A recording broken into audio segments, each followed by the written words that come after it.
Hypothermia. Hypothermia is caused by an abnormal drop in the body temperature.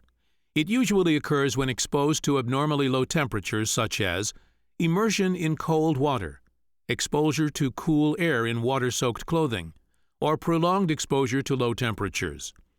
The degree of hypothermia may vary: shivering and slurred speech, conscious but distracted at the early stages, slow and weak pulse, slower breathing, lack of coordination, irrational, confused and sleepy at the intermediate stage.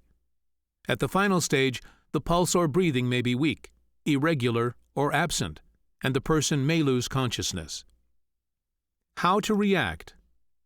Start by getting the person out of the source of the cold. It is important to get the person out of the source of the cold while at the same time protecting that person from the elements. Remove the person to the inside of the pleasure craft's cabin. If possible, remove the water-drenched clothing and put him/her in a sleeping bag or cover the person with wool blankets.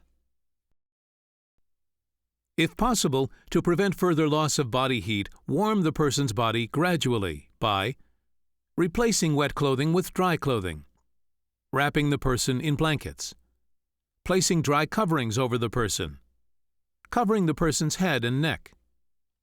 Since there is a large amount of body heat loss in these areas, it is important to protect them by putting on a cap and scarf around the head and neck.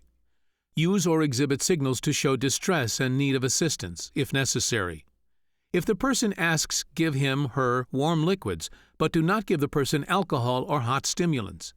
Do not rub or massage the surface or extremities of the person's body, since this will activate blood circulation, and the cold blood from the extremities will return to the vital organs, possibly causing a heart attack. The shock created by the flow of cold blood to the heart could cause this to happen.